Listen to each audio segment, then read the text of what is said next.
नमस्कार दोस्तों, श्री जानसीकर क्लासेस आपके सामने प्रतिदिन बीपीएससी के शिक्षक भर्ती परीक्षा में पूछे गए प्रश्नों की श्रृंखला को प्रस्तुत कर रहा है।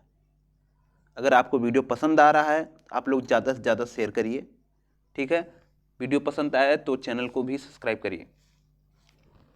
चलिए स्टार्ट करते हैं। जैसा कि आपको पता है कि हम लोग प्राचीन इतिहास देख रहे थे, ठीक है, जिसमें हम 3 वीडियो देख चुके हैं और चौथा वीडियो आज का हमारा है। आज हम प्राचीन इतिहास में मध्यकालीन भारत समाप्त कर देंगे। कल से हम आधुनिक भारत में प्रवेश करेंगे। आपको पता ही होगा कि बीपीएससी का जो है सबसे महत्वपूर्ण टॉपिक हमारा आधुनिक भारत है। आप देखेंगे कि वह हमारा वीडियो कितना बड़ा हो जाएगा, मतलब उसकी श्रृंखलाएं बहुत लंबी हैं। हर टॉपिक वाइज प्रश्न उसमें बनेगा, उसको हम एक एक करके देखेंगे। ठीक है, आज हम मध्यकालीन इतिहास को समाप्त करेंगे। ठीक है, वीडियो को ज़्यादा से ज़्यादा आप लोग शेयर करिए। चलिए शुरू करते हैं आज का पहला क्वेश्चन। ठीक है, पहला टॉपिक ही हमारा है सल्तनत कालीन से पूछे गए क्वेश्चन। ठीक है, चलिए शुरू करते हैं। पहला क्वेश्चन है, दीवान ए इंसा का संबंध है, कह रहा है दीवान ए इंसा का संबंध किससे है? तो आप बताएंगे कि दीवान ए इंसा का संबंध शाही पत्र व्यवहार से है। किससे है? शाही पत्र व्यवहार से है। अगला क्वेश्चन है, दिल्ली सल्तनत के दौरान मुकद्दम या चौधरी पद इस्तेमाल किया जाता था। अर्थात दिल्ली सल्तनत के दौरान मुकद्दम और चौधरी पद इस्तेमाल किया जाता था। कहाँ इस्तेमाल किया जाता था मुकद्दम एवं चौधरी पद? किस समय बात कर रहा है? दिल्ली सल्तनत के दौरान।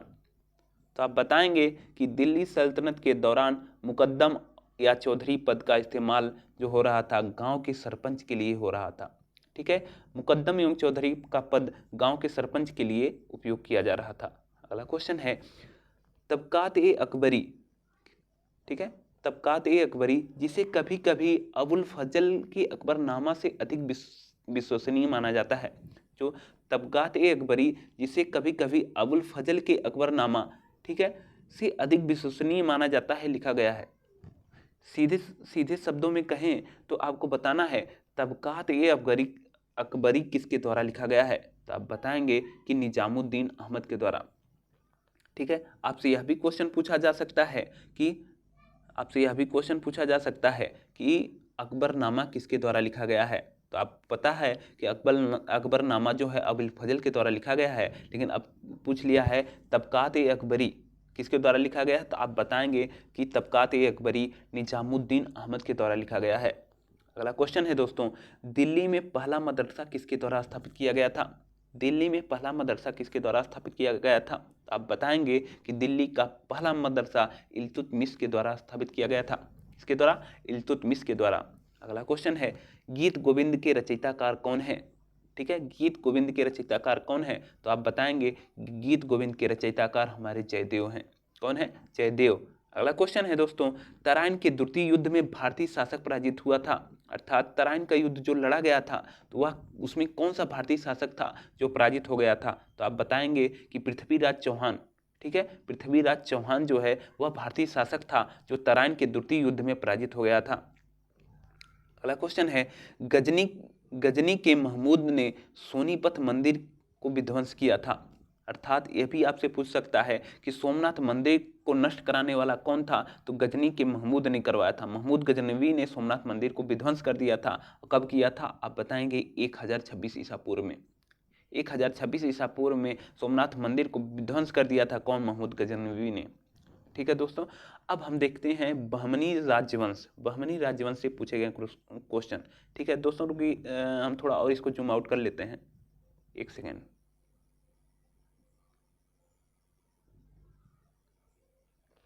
बहमनी राजवंश से पूछे गए क्वेश्चन देखते हैं। पहला है कि बहमनी राजवंश का संस्थापक कौन था? तो आप बताएंगे कि बहमनी राजवंश का संस्थापक हमारा अलाउद्दीन हसन था। कौन था? अलाउद्दीन हसन। बहमनी राज्य का संस्थापक अलाउद्दीन हसन था। अगला क्वेश्चन है, दक्षिणी चित्रकला का विकास हुआ था। दक्षिणी चित्रकला का विकास कब हुआ था? किस समय हुआ था? आप बताएंगे दक्षिणी चित्रकला का विकास बीजापुर गोलकुंडा में हुआ था।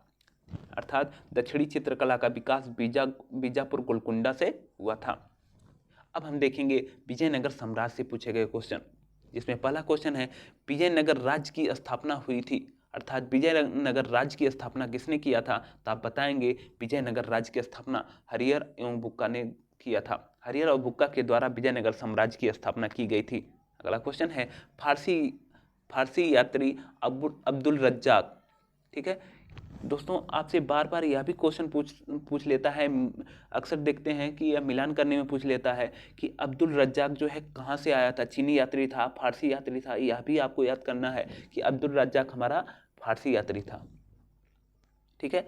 अब्दुल रज्जाक हमारा फारसी यात्री था जो भारत में किस राजा के शासनकाल में आया था, पूछा है कि भारत में किस राजा के शासनकाल में आया था। तो आप बताएंगे कि अब्दुल रज्जाक जो फारसी यात्री था वह देवराय सेकंड के शासनकाल में भारत आया था। कब आया था? देवराय सेकंड के शासनकाल में भारत आया था। अगला क्वेश्चन पूछा है विजयनगर का वह पहला शासक जिसने बहमनियों को गोवा से छीना था। बहुत इंपॉर्टेंट क्वेश्चन है दोस्तों, विजयनगर का वह पहला शासक, ठीक है, विजयनगर साम्राज्य का वह पहला शासक कौन था जिसने बहमनियों से गोवा को छीना था। अर्थात बहमनियों के गोवा राज्य जो है बहमनियों के अधीन था, लेकिन विजयनगर का वह शासक था जिसने गोवा को बहमनियों से छीन लिया। वह कौन था? हरिहर द्वितीय एक महान सम्राट हुआ करता था जिसने बहमनियों से गोवा को छीन लिया था। चलिए अगला क्वेश्चन देखते हैं। विजयनगर साम्राज्य के कृष्णदेवराय समकालीन थे, ठीक है। विजयनगर साम्राज्य के जो कृष्णदेवराय थे ये किसके समकालीन थे? तो आप बताएंगे कि विजयनगर साम्राज्य के जो कृष्णदेवराय थे वो बाबर के समकालीन थे। किसके समकालीन थे? बाबर के समकालीन थे, ठीक है। अगला क्वेश्चन देखते हैं। विजयनगर के किस सम्राट ने तेलुगु और संस्कृत साहित्य में सर्वाधिक योगदान दिया था? वह विजयनगर सम्राट का कौन सा शासक था जिसने तेलुगु और संस्कृत साहित्य में सर्वाधिक योगदान दिया था? आप बताएंगे कृष्णदेवराय जो था तेलुगु और संस्कृत साहित्य में सर्वाधिक योगदान दिया था। अगला क्वेश्चन है दोस्तों, विजयनगर के राजा कृष्णदेवराय ने गोलकुंडा का युद्ध किसके साथ लड़ा था? विजयनगर का राजा जो है कृष्णदेवराय जो था वह गोलकुंडा के युद्ध किस राजा के साथ लड़ा था? आप बताएंगे कि विजयनगर साम्राज्य का जो राजा कृष्णदेवराय था यह बहुत प्रतापी राजा था जो क्या है कुली कुतुब शाह के साथ युद्ध करके गोलकुंडा का युद्ध को जीता था। विजयनगर साम्राज्य का राजा कृष्णदेवराय और कुली कुतुब शाह के बीच गोलकुंडा का युद्ध लड़ा गया। आपसे सीधे पूछा जाएगा कि गोलकुंडा का युद्ध किनके बीच लड़ा गया? तो आप बताएंगे राजा कृष्णदेवराय और कुली कुतुब शाह के बीच में गोलकुंडा का युद्ध लड़ा गया था। अगला क्वेश्चन है विजयनगर साम्राज्य का अवशेष मिलता है, पूछ रहा है विजयनगर साम्राज्य का अवशेष कहाँ मिलता है? तो आप बताएंगे विजयनगर साम्राज्य का अवशेष हम्पी जो कर्नाटक में है वहां पे मिलता है। अगला क्वेश्चन है विजयनगर साम्राज्य की वित्तीय व्यवस्था की मुख्य विशेषता थी। क्वेश्चन पूछ रहा है कि विजयनगर साम्राज्य की वित्तीय व्यवस्था की मुख्य विशेषता क्या थी? तो आप बताएंगे विजयनगर साम्राज्य की वित्तीय व्यवस्था की मुख्य विशेषता क्या थी? भू राजस्व थी, ठीक है। उस समय वहां पे विजयनगर साम्राज्य में वित्तीय व्यवस्था की जा रही थी जिससे वहां पे साम्राज्य का संचालन चल रहा था, ठीक है, अर्थव्यवस्था चल रही थी, उसका मेन कारण था भू राजस्व। अगला क्वेश्चन पूछा है तालीकोट का युद्ध कब हुआ था? तालीकोट का युद्ध लड़ा गया था वह 1565 ईस्वी में। बहुत इंपॉर्टेंट क्वेश्चन है दोस्तों, तालीकोट का युद्ध कब लड़ा गया था? सन 1565 ईस्वी में तालीकोट का युद्ध लड़ा गया था, ठीक है। अगला क्वेश्चन देखते हैं। अगला हमारा टॉपिक स्टार्ट होता है 15वीं एवं 16वीं शताब्दी के धार्मिक आंदोलन। आपको एकदम कंसंट्रेट हो जाना है क्योंकि धार्मिक आंदोलन से बहुत क्वेश्चन पूछता है दोस्तों, ठीक है। अगर आपको वीडियो पसंद आता है तो अपने दोस्तों के पास जरूर शेयर करिए, ठीक है। चलिए देखते हैं। निजामुद्दीन औलिया सूफी संप्रदाय के अनुयायी थे, अर्थात निजामुद्दीन औलिया जो था वह किस संप्रदाय का अनुयायी था? तो आप बताएंगे कि निजामुद्दीन औलिया किस सूफी संप्रदाय का अनुयायी था? तो आप कहेंगे कि यह चिश्ती संप्रदाय का अनुयायी था। अगला क्वेश्चन है 10वें सिख गुरु का नाम क्या था? 10वें सिख गुरु का नाम हमारा गुरु गोविंद सिंह था। गुरु गोविंद सिंह जो हमारे 10वें सिख गुरु थे। भारत में सूफी के चिश्ती संप्रदाय की स्थापना किसने की थी? बस बताना है आपको कि सूफी के चिश्ती संप्रदाय की स्थापना किसने की थी? तो आपको बताना है कि यह मोइनुद्दीन चिश्ती ने की थी। मोइनुद्दीन चिश्ती ने सूफी चिश्ती की स्थापना भारत में की थी, ठीक है। अगला क्वेश्चन है दोस्तों सूफीवाद घनिष्ठता संबंधित है। सूफीवाद घनिष्ठता किससे संबंधित है, तो आप कहेंगे कि सूफीवाद जो है इस्लाम धर्म से संबंधित है। सूफीवाद किससे संबंधित है, इस्लाम धर्म से। वह प्रथम व्यक्ति जिसने वहदत उल वजूद, ठीक है, वह प्रथम व्यक्ति जिसने वहदत उल वजूद सिद्धांत को सूफी मत में प्रतिपादित किया। वह कौन था जिसने वहदत उल वजूद का सिद्धांत सूफी मत में प्रतिपादित किया था, ठीक है। तो आप बताएंगे कि ये वह कौन था, तो आप बताएंगे कि इब्नुल अरबी। कौन था, इब्नुल अरबी जो था वह वहदत उल वजूद सिद्धांत को सूफी मत में प्रतिपादित किया था, ठीक है। अगला क्वेश्चन है अनहलक का अर्थ है, ठीक है, पूछ रहा है अनहलक का क्या अर्थ है। अनहलक का अर्थ होता है मैं खुदा हूँ। क्या है, अनहलक का क्या अर्थ होता है दोस्तों, मैं ही खुदा हूँ, ठीक है। अगला क्वेश्चन है अपने अनुयायियों द्वारा महबूब ए इलाही नाम से जाना जाता है। अपने अनुयायियों द्वारा महबूब ए इलाही के नाम से कौन जाना जाता था, तो आप बताएंगे कि महबूब ए इलाही के नाम से शेख निजामुद्दीन औलिया को जाना जाता था। महबूब ए इलाही के नाम से किसे जाना जाता था, शेख निजामुद्दीन औलिया को। अगला क्वेश्चन है दोस्तों निजामुद्दीन औलिया किस सूफी संप्रदाय के अनुयायी थे। अभी ऊपर भी मिला था क्वेश्चन, निजामुद्दीन औलिया किस सूफी संप्रदाय के अनुयायी थे, तो आप बताएंगे निजामुद्दीन औलिया हमारे चिश्ती संप्रदाय के अनुयायी थे, ठीक है। अगला क्वेश्चन है शेख निजामुद्दीन औलिया थे, तो आप बताएंगे शेख निजामुद्दीन औलिया जो है एक सूफी संत थे। शेख निजामुद्दीन औलिया क्या थे, एक सूफी संत थे, ठीक है। अगला क्वेश्चन है शेख बहारुद्दीन जकारिया किस संप्रदाय से संबंधित हैं। शेख बहारुद्दीन जकारिया किस संप्रदाय से हैं, तो आप बताएंगे सुहरावर्दी संप्रदाय। सुहरावर्दी संप्रदाय से शेख बहारुद्दीन जकारिया संबंधित थे। अगला क्वेश्चन है मध्यकाल में बिहार शरीफ का नगर महत्वपूर्ण था। कह रहा मध्यकाल में बिहार शरीफ किसके लिए महत्वपूर्ण था, तो आप बताएंगे कि मध्यकाल में हमारा बिहार नगर विद्या के केंद्र में, शिक्षा के केंद्र में, धार्मिक केंद्र के रूप में बहुत महत्वपूर्ण था, ठीक है। अगला क्वेश्चन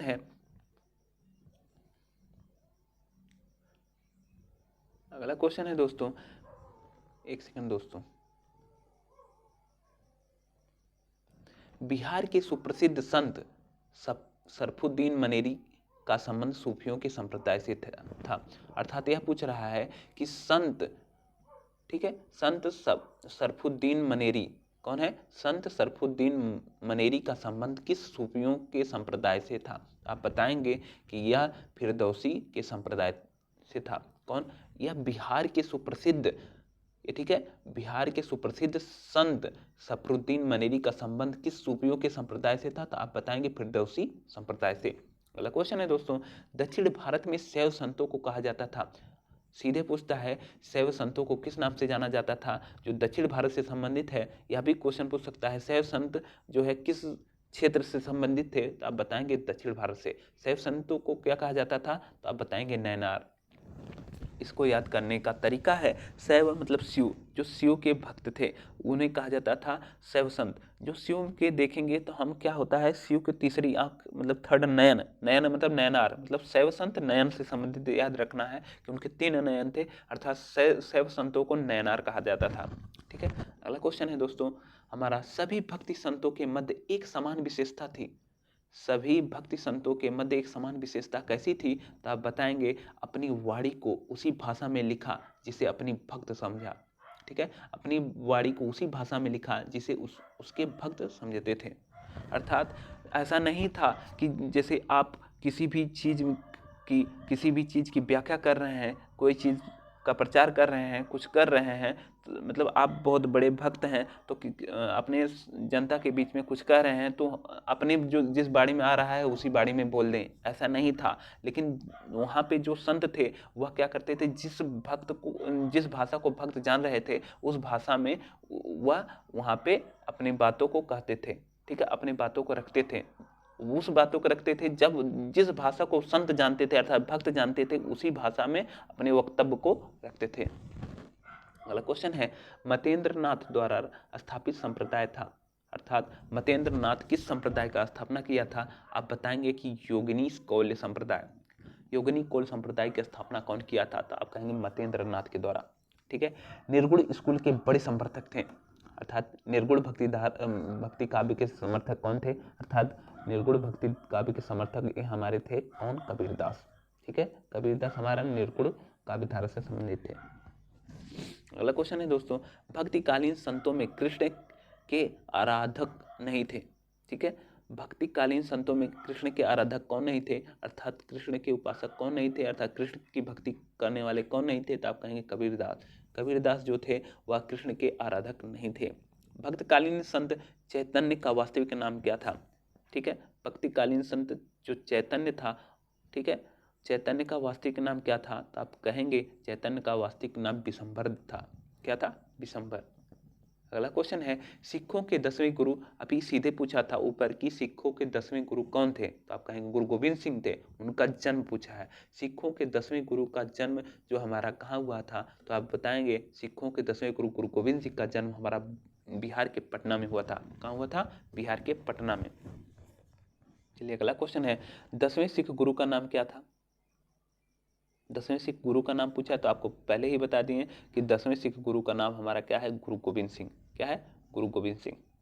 अगला क्वेश्चन है, यह इंपॉर्टेंट क्वेश्चन है दोस्तों, खालसा पंथ की स्थापना किसने की थी। तो खालसा पंथ की स्थापना हमारे, अब बताएंगे कि इसकी स्थापना हमारे गुरु गोविंद सिंह ने की थी। खालसा पंथ की स्थापना किसने की थी, तो आप बताएंगे गुरु गोविंद सिंह।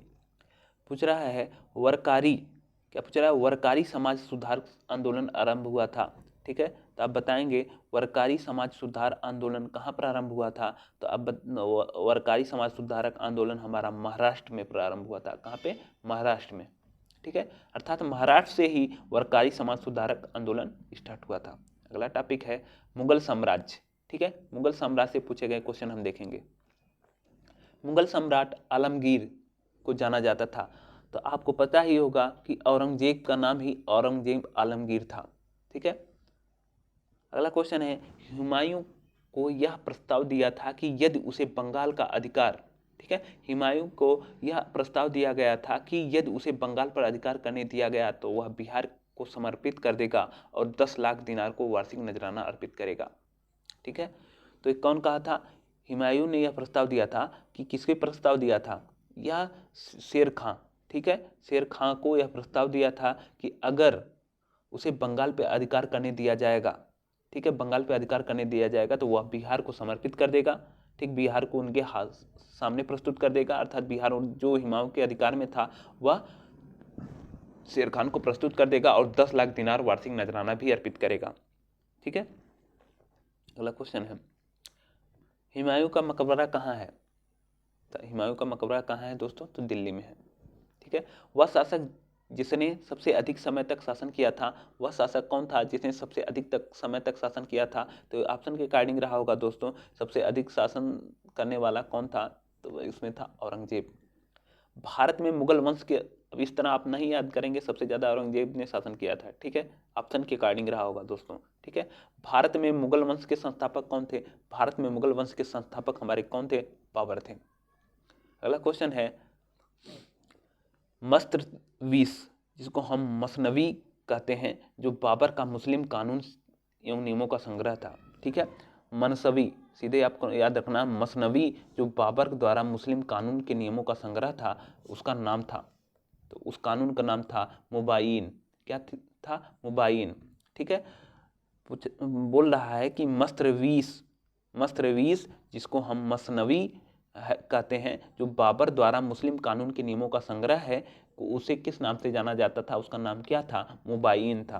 क्वेश्चन है, पानीपत के युद्ध में बाबर का जीत का मुख्य कारण क्या था। ठीक है, पानीपत में बाबर की जीत का मुख्य कारण था, कौन सी नीति लगाया था वह, तुलुगमा पद्धति या तुलुगमा नीति। अगला क्वेश्चन है, भारत में बाबर के युद्धों का सही क्रम क्या है। ठीक है, तो पानीपत का युद्ध पहले बाबर ने लड़ा, फिर उसके बाद खानवा का, फिर चंदेरी का, फिर घाघरा का। ठीक है, अब अगला क्वेश्चन है, खानवा के युद्ध में बाबर के हाथों कौन पराजित हुआ था, खानवा के युद्ध में कौन पराजित हुआ था, तो आप बताएंगे खानवा के युद्ध में हमारा राणा सांगा जो है, राणा संग्राम सिंह या राणा सांगा जो है, खानवा के युद्ध में बाबर से पराजित हुआ था। बाबरनामा की रचना किस भाषा में हुई थी, तो बाबरनामा की रचना जो है दोस्तों या तुर्की भाषा में हुई थी। ठीक है, तुर्की भाषा में हुई थी, अर्थात बाबरनामा मूल रूप में तुर्की भाषा में लिखी गई थी। ठीक है, हुमायूं नामा की रचना किसने किया था, तो हुमायूं नामा की रचना गुलबदन बेगम ने की थी, और यह अकबर के शासनकाल में की थी। अगला क्वेश्चन है, हुमायूं ने चुनार दुर्ग का प्रथम आक्रमण किया था। हुमायूं ने चुनार दुर्ग पर प्रथम आक्रमण कब किया था? तो आप बताएंगे कि हुमायूं ने चुनार दुर्ग पर प्रथम आक्रमण 1532 ईस्वी में किया था।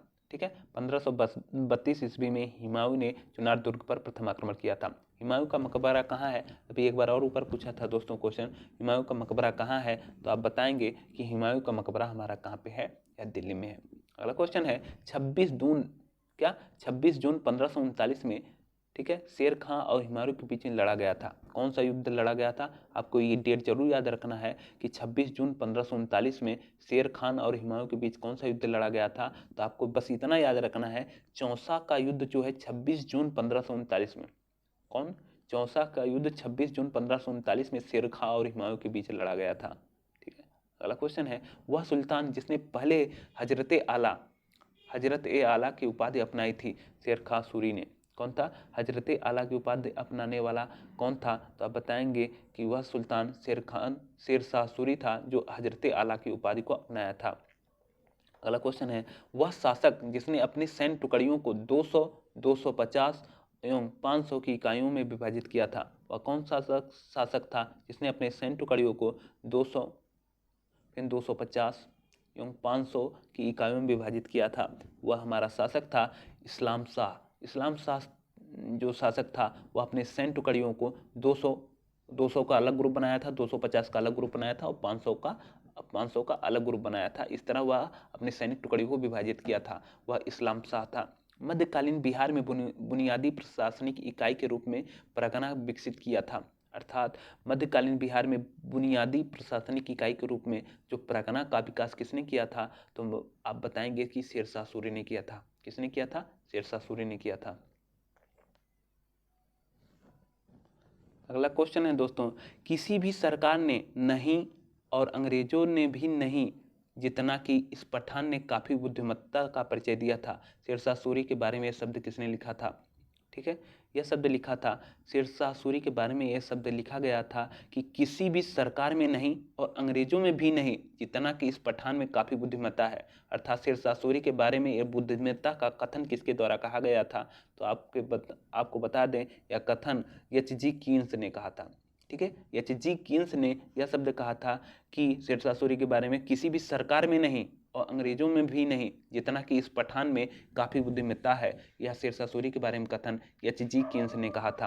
अगला क्वेश्चन है, भारत के एकीकरण के बाद वह मध्य पूर्व और पश्चिम एशिया को एक करना चाहता था जो विश्व साम्राज्य की स्थापना की और एक महत्वपूर्ण कदम था। आर.पी. त्रिपाठी ने मुगलकालीन भारत के किस सम्राट के बारे में यह लिखा था? मतलब वह कौन सा शासक था जो भारत के एकीकरण के बाद मध्य पूर्व और पश्चिम एशिया को एक करना चाहता था? ठीक है, भारत का जब एकीकरण हो चुका था उसके बाद मध्य पूर्व और पश्चिमी एशिया को एक करना चाहता था। वह विश्व साम्राज्य की स्थापना का एक महत्वपूर्ण कदम था। वह क्या कर रहा था? विश्व साम्राज्य की स्थापना का एक महत्वपूर्ण कदम उठाया था। इसके बारे में आर.पी. त्रिपाठी ने मुगलकालीन किस बादशाह के बारे में यह शब्द कहा था? तो आप कहेंगे शेर शाह सूरी के बारे में आर.पी. त्रिपाठी ने यह शब्द कहा था। अगला क्वेश्चन है दोस्तों, 1529 में दक्षिण बिहार पर आक्रमण किया लेकिन शेर खां के द्वारा परास्त हो गया। अर्थात 1529 ईस्वी में दक्षिण बिहार पर आक्रमण किसने किया जो शेर खां के हाथों पर परास्त हो गया था? वह नुसरत खां था। नुसरत खां जो है 1529 में दक्षिण बिहार पर आक्रमण किया और शेर खां के हाथों पराजित हो गया था। अगला क्वेश्चन है, कश्मीर घाटी के अंतिम मुस्लिम शासक यूसुफ शाह चक थे। ठीक है, हाँ, बहुत इंपॉर्टेंट है दोस्तों क्वेश्चन। कश्मीर घाटी का अंतिम मुस्लिम शासक यूसुफ शाह चक था जिसे मुगल सम्राट अकबर के द्वारा बिहार से निष्कासित कर दिया गया था। इसका दफन कहाँ पे है? तो इसका दफन नालंदा में किया गया था। नालंदा बिहार में कश्मीर घाटी का जो शासक था, मुस्लिम शासक यूसुफ शाह चक को अकबर ने अपने साम्राज्य से निष्कासित कर दिया था, बिहार से निष्कासित कर दिया था, जिसका दफन नालंदा में किया गया था। वह राजवंश जिसके द्वारा मनसबदारी प्रथा का स्वीकार किया गया था।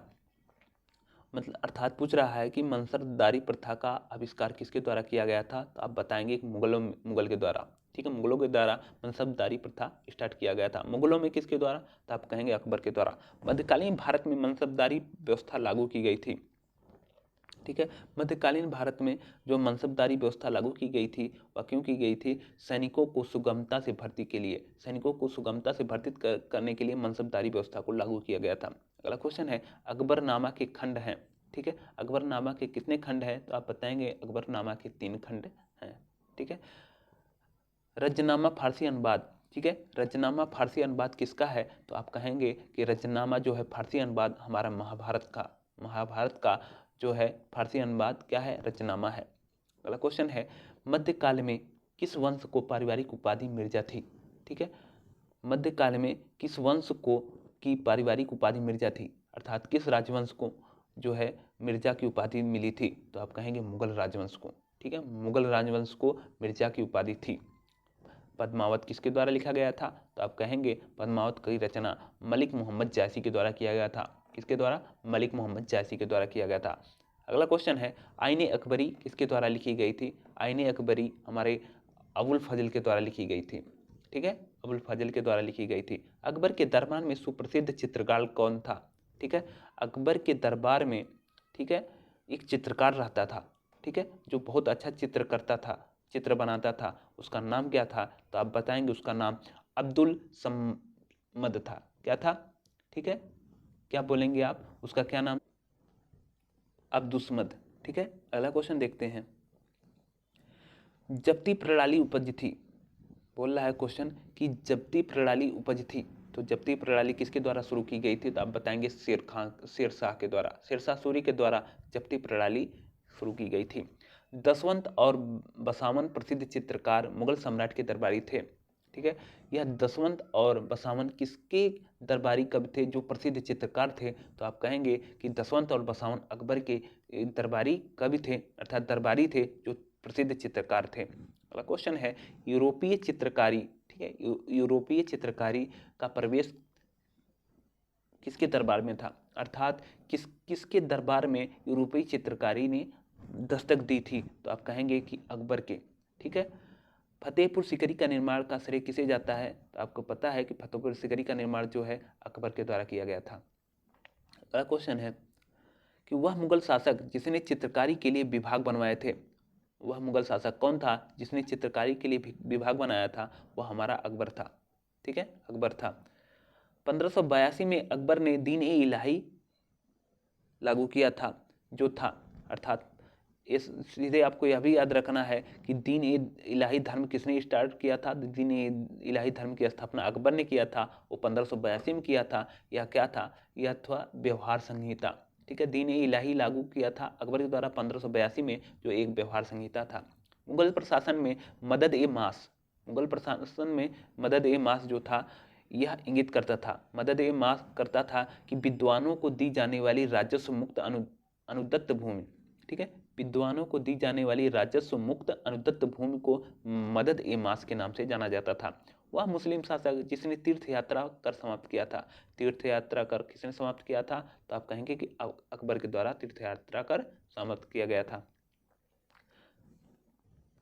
अगला क्वेश्चन है भारत में किसके शासनकाल में इंग्लिश ईस्ट इंडिया कंपनी का गठन हुआ था, अर्थात इंग्लिश ईस्ट इंडिया कंपनी का गठन किसके शासनकाल में हुआ था, वह कौन सा मुगल शासक था जिसके शासनकाल में इंग्लिश ईस्ट इंडिया कंपनी का गठन हुआ था, तो आप कहेंगे अकबर। दोस्तों वीडियो ज़्यादा बड़ा हो जाएगा, हम जो कह रहे थे आधुनिक भारत कल स्टार्ट करने के लिए, आधुनिक भारत कल ही स्टार्ट हो जाएगा, लेकिन अभी कुछ हमारे लगभग 2-3 स्लाइड है, ठीक है, जो ख़त्म कर पाना थोड़ा मुश्किल है, बहुत लंबा वीडियो हो जाएगा, ठीक है। इसलिए हम आज का वीडियो यहीं समाप्त करते हैं, कल हम इसको समाप्त करके आधुनिक भारत का इतिहास स्टार्ट करेंगे। आप लोग वीडियो को ज़्यादा से ज़्यादा शेयर करिए, धन्यवाद।